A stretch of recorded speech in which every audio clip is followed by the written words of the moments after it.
Ladies and gentlemen, this is Jack Benny talking. And before starting our program, I'd like to remind you that there's still time for you to give generously to your local community chest, a fund which is of tremendous importance to every community every year, since it supplies care for the underprivileged and the unfortunate. In time of war, your local community chest performs an even more vital function, for its funds must now meet the needs of civilians, war workers, and our fighting men. You want to share in this important work, and you can, for there's still time for you to take part in your local drive. Make your contribution tomorrow. Grape Nuts Flakes to you. The Grape Nuts Flakes program, starring Jack Benny with Mary Livingston, Phil Harris, Dennis Day, Rochester, and yours truly, Don Wilson.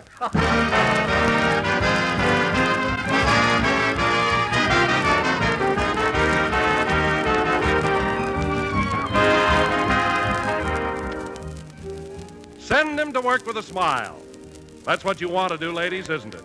Because the worker who works with a smile works his best.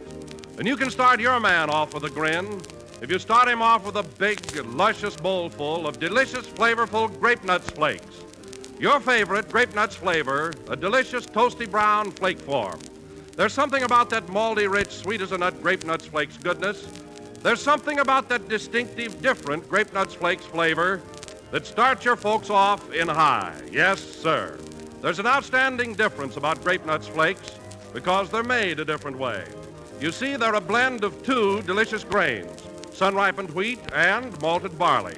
And Grape Nuts Flakes are toasted to a delicate, crisp golden brown.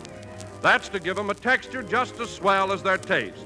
So for a really swell breakfast dish, for a treat that your folks will love to the last crispy spoonful, ask for delicious Grape Nuts Flakes, America's fastest-growing breakfast cereal.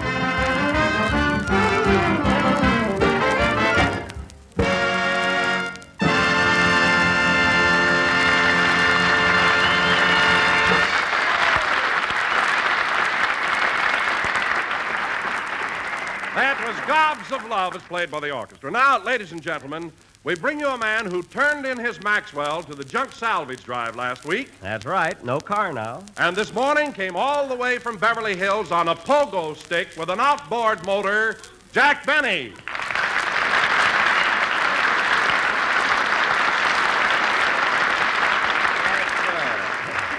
Thank you. Grape Nuts Flakes again. This is Jack Benny speaking. And Don, a pogo stick is a good mode of transportation, but it's not the one I use today. Oh, well, how did you come to work? On your bicycle? No. Roller skates? No. Well, I give up, Jack. How did you get here? It's simple, Don. I put on my track outfit, bent down on one knee, Rochester untied the goat, and wham, here I am. That guy, I ran all the way.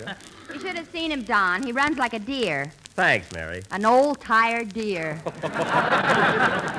Well, I made it. That's all I know. Imagine running 10 miles. Why, you must be all worn out, Jack. No, I feel fine, Don. You see, I had to stay under 35 on account of my rubber shoes.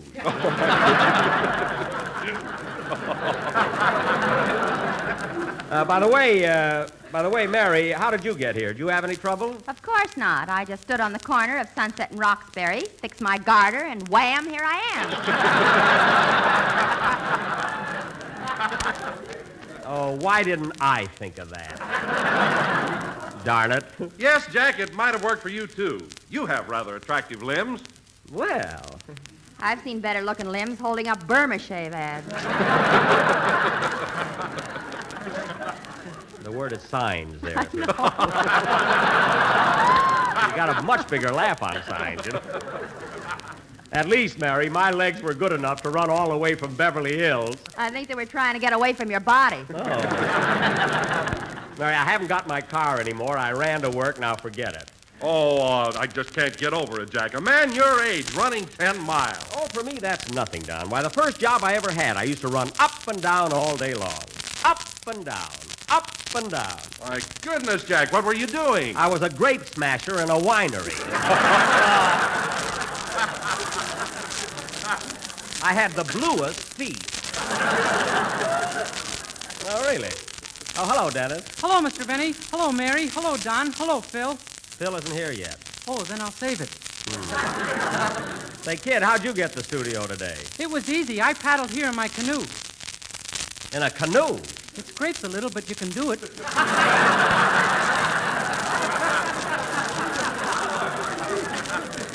You can do it, nobody else.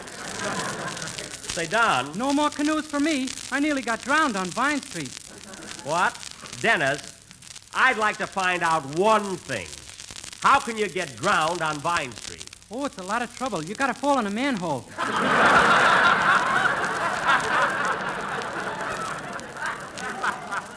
Well, that'll do it every time, kid. Well, here he is. Hiya, Jackson. Look who I brung to the program. Well, I'll be darned. He's got his kid with him. Where's the baby's nurse, Phil? Alice won't let her go out with us.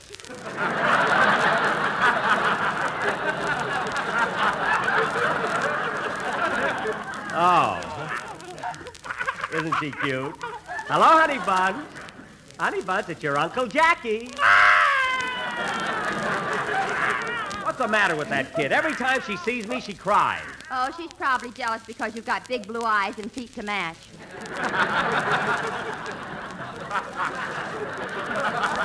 Yeah, that's it. Why, that's certainly a cute outfit the baby's wearing, Phil. Oh, look at those little shoes and those panties. Yeah, ain't them dapper diapers? Oh, they're darling. Say, Phil, we've got a long play to do tonight, so how about giving out with a band number? Okay, hold the baby. Well, come on, take her. Okay. I hope she... Oh, well, I'll take a chance. Come here, darling. Come here to your Uncle Jackie. There she goes again. Well, what'd you do to her, Jack? I didn't do anything to her. Quiet. Quiet now, darling. Ladies Quiet. and gentlemen, while Jack is attempting to calm down Phil's baby, let me tell you about America's most distinctive flake cereal. Those toasty brown, sweet as a nut Grape Nuts flakes. You will find that Grape Nuts flakes are a thrifty buy on the big 12-ounce economy-size package. And be sure to look for Kate Smith's picture on the box. Well, okay, Phil, let's have your... Kate Smith's picture on the box. Did you say Kate Smith? Why, certainly. Don't you eat Great Nuts flakes? Every morning, but I eat them out of a bowl, not out of the box. Kate Smith. Kate Smith's picture. Well, after all, Jack, Grape Nuts flakes used to be her program. Well, it's mine now, and she better get off that box.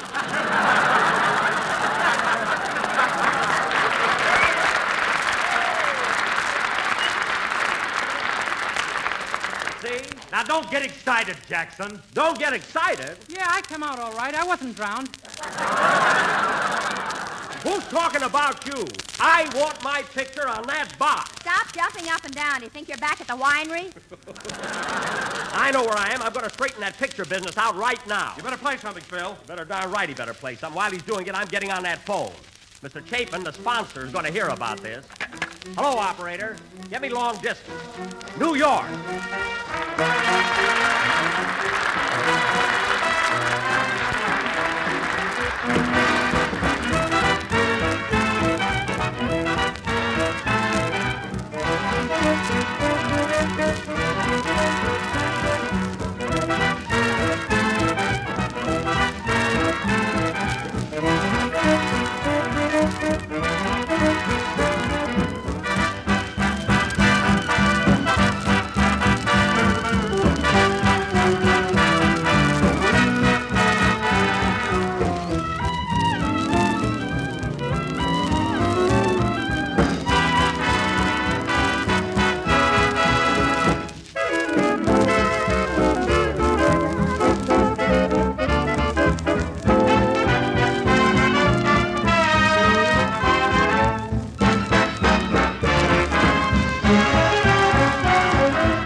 But Mr. Chapin. But, Mr. Chapin, as long as I'm on Grape Nuts Flakes program now, my picture ought to be on the box. Sure, Kate Smith is a lovely girl. So am I. I mean, I'm a lovely fella. Now, look, Mr. Chapin, let's not bicker about it. All I want is a direct answer. Is it yes or no? Not so fast.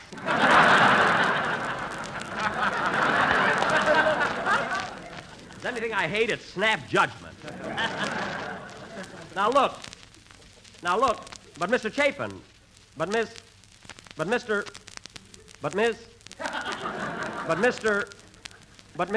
Try Madam. But Madam,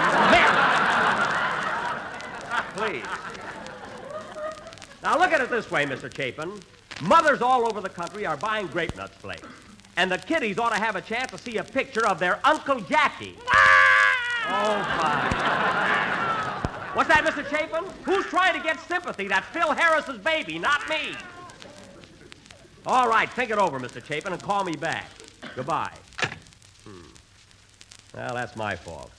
After all, what can you accomplish talking over a telephone? Why don't you put on your tracksuit and run to New York? Well, I know one thing. I'm going to get my picture on that box. What box? Oh, be quiet. Now, let's get started with our play.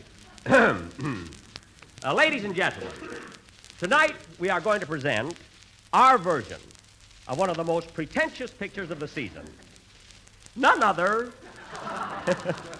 than 20th Century Fox's production of that sparkling melodrama, that sophisticated epic, that dramatic thunderbolt, Tales of Manhattan.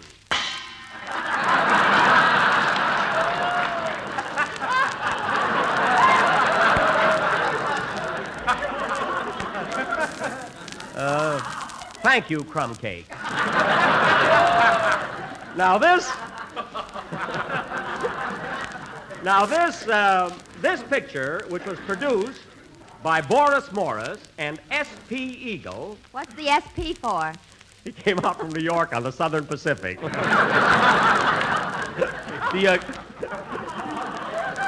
you get it, Billy?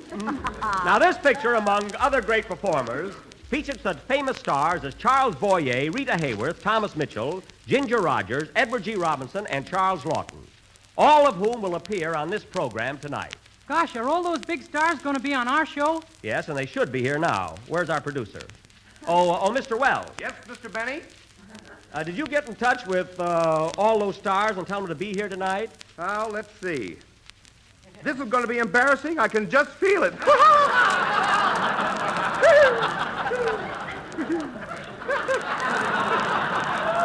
Oh, for heaven's sake, so you forgot to do it. Well, all I can say is, Welch, you're a fine producer. Mr. Benny, in my office at Young and Rubicam, I have 12 telephones on my desk. So what? If I ever get them untangled, watch my smoke. Couldn't call him up. He couldn't think of it. Well, what are we going to do, Jackson? Well, I'll think of something. Say, Mr. Benny, I'll bet our play will never top the one Fred Allen did last week. Alan? Oh, is Nasal Hazel back on the air?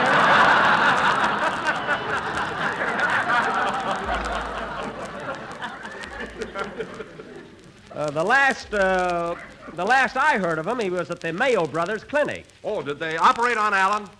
No, Don. There were so many things wrong with him, they just gave him a good luck charm and sent him home. Well, so much for good news. And now, ladies and gentlemen, our play will go on immediately after. I'll take it. Probably Mr. Chapin calling back. Hello? Oh, Mr. Benny, this is Rochester.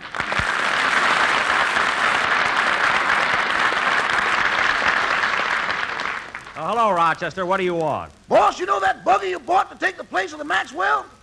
Yes, what about the buggy? Well, I've been trying, but I can't get Carmichael to pull it.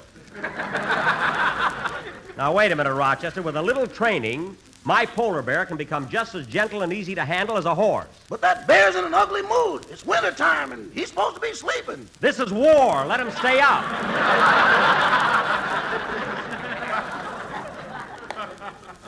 Now, Rochester, all you got to do is put the harness on him. Speaking of that harness, he had it on me 3 times today. Oh, he was just being playful. Did you put the bit in his mouth? Yeah, and he chewed it up like bubble gum. Well, that's your fault. If he doesn't behave, give him a good rap on the nose. A rap on the nose? Yes. Help is hard to get now, boss. Don't kick it around.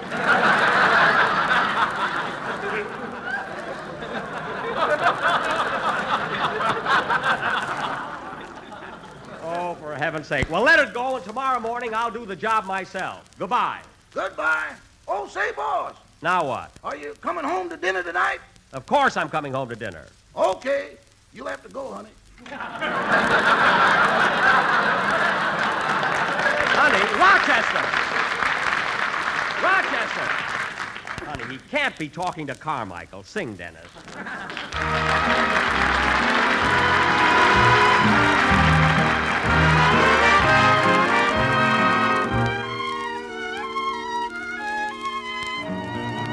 At last, my love has come along. My lonely days are over, and life is like a song. At last, the skies above are blue. My heart was wrapped in clover the night I looked at you. I found a dream that I can speak to, a dream that I can call my own.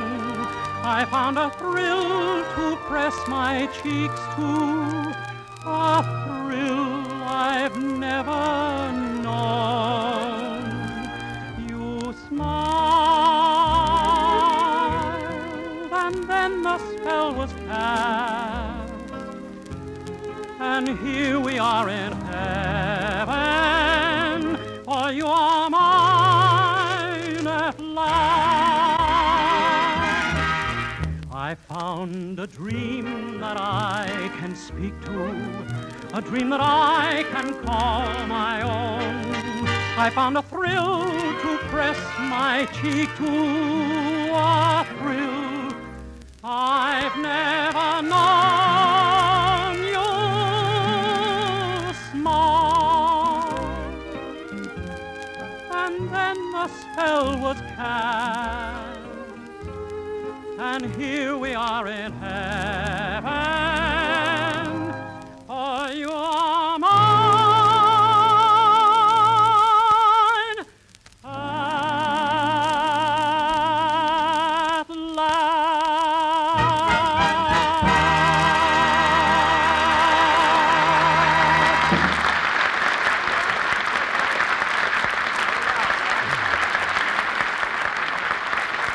That was At Last, sung by Dennis Day. And now, ladies and gentlemen, for our feature attraction this evening, the Benny, acting as our meat, but we've been ration players, will present that sensational melodrama, Pants of Manhattan. That's Tales of Manhattan, isn't it, Jack? Of course it is, Don. I was just trying for a gag. I can't stand a guy that presses, even if it's pants.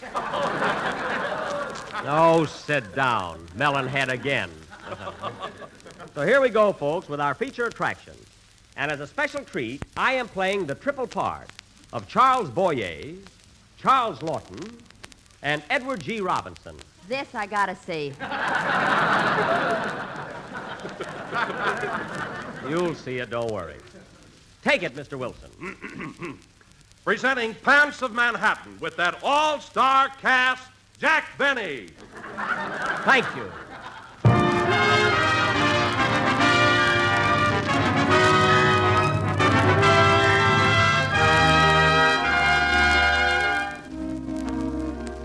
If you remember the picture, ladies and gentlemen, the opening sequence presented a tense love triangle featuring Rita Hayworth as the wife, Thomas Mitchell as the husband, and Charles Boyer as the other man.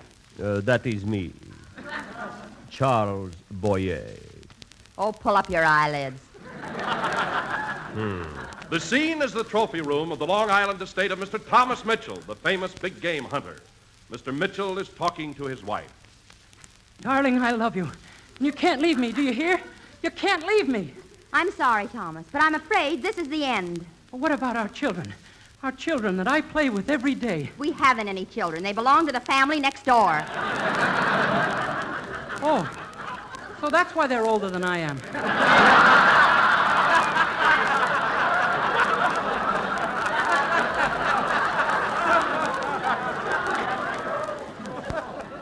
It's no use, Thomas.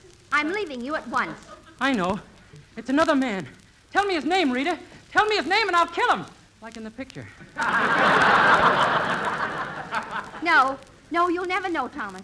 You'll never know the name of the man I love. Oh, Charles, darling. At last you're here. Rita, my beautiful.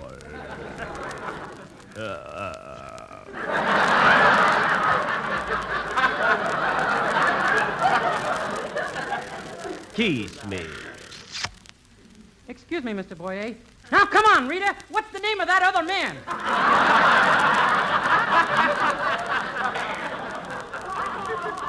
Go away. Oh, Rita, my darling. Close your eyes and kiss me again. How else can I do it? Rita, I love you. Pardon me, Mr. Boyer. Now, listen, Rita. I wish you'd tell me who your lover is so I can go out and shoot him. Here's a speech. Rita, my beautiful. Does your husband know about M.E.?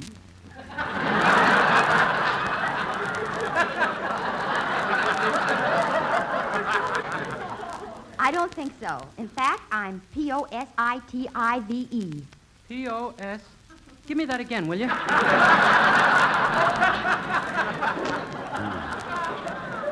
Well, I must go now, sweetheart. I will see you later. Wait.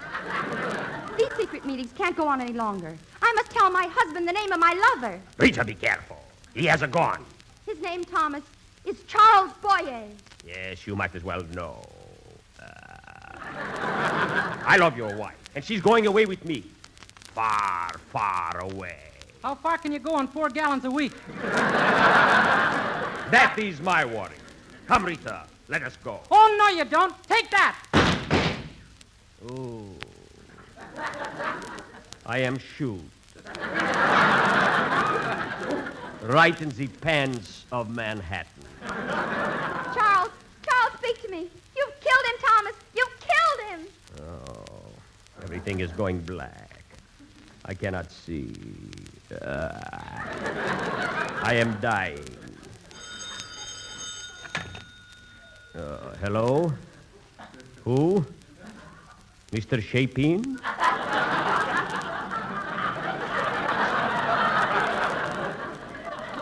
What? Very well. Naturally, if you feel that Kate Smith's picture should stay on the box, that is all right with me. What do I care? I am dying. Dying, I tell you. Dying.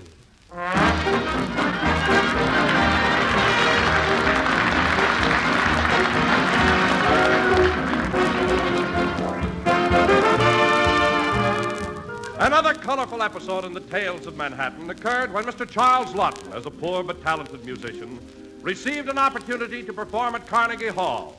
Now, in our play, Mr. Lawton's part will be portrayed by Jack Benny, that eminent. Eminent what? The scene is backstage at Carnegie Hall.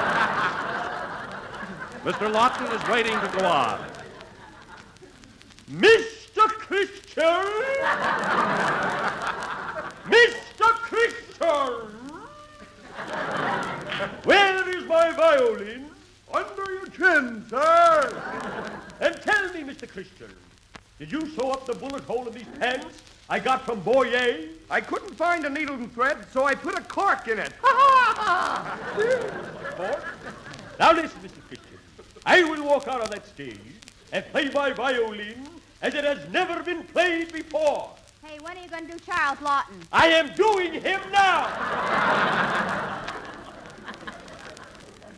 For my first number, ladies and gentlemen, I will play the Meditation from Thais by Barney Dean.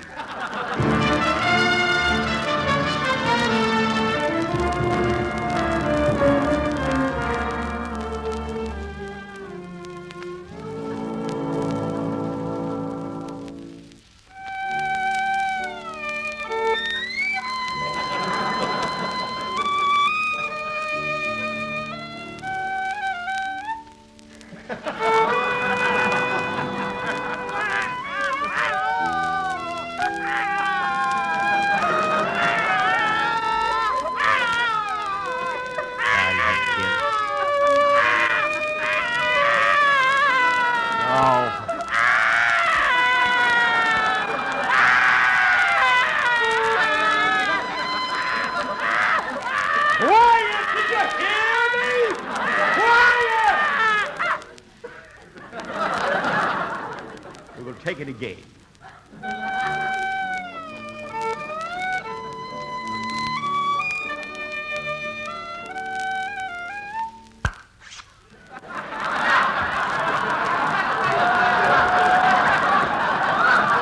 There goes that bloomin' cork. Now for my next selection. Ha-ha! I'll teach you to play around with my wife. Take that. Oh. I am Shoe. Right in the bands of Manhattan.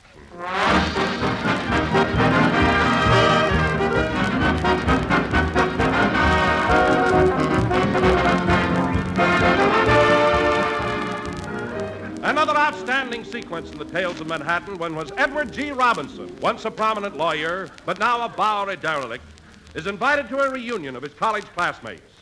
Mr. Robinson's part will be played by none other than Jack Benny, that talented. Talented what?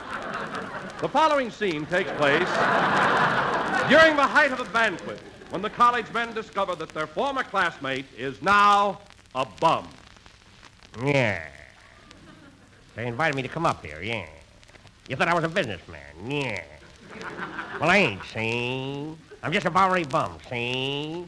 But you stuffed shirts wouldn't understand that, no. Now, Edward, my boy. I ain't blaming you, Professor Harris. It ain't your fault, see? I can't understand it. You was the most prominent student in my class.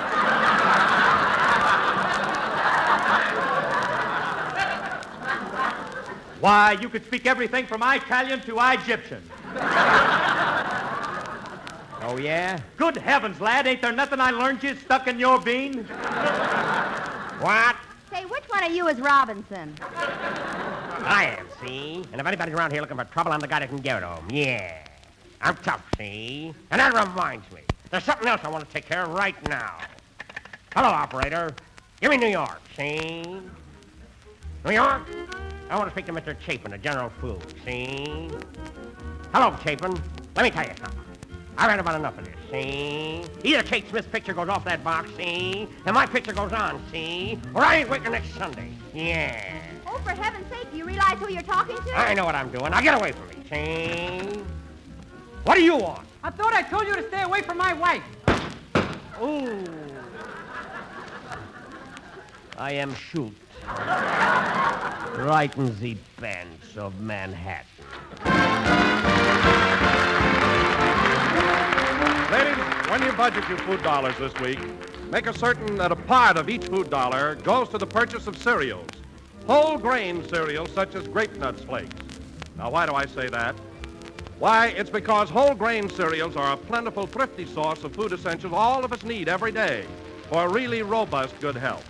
And you can't do better than choose Grape Nuts Flakes.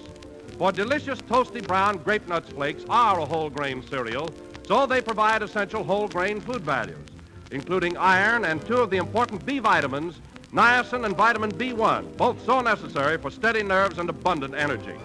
And that whole grain nourishment is really economical food value, for when you buy Grape Nuts Flakes in the big 12-ounce economy package, it costs you but a penny a serving, a small price to pay for so much goodness.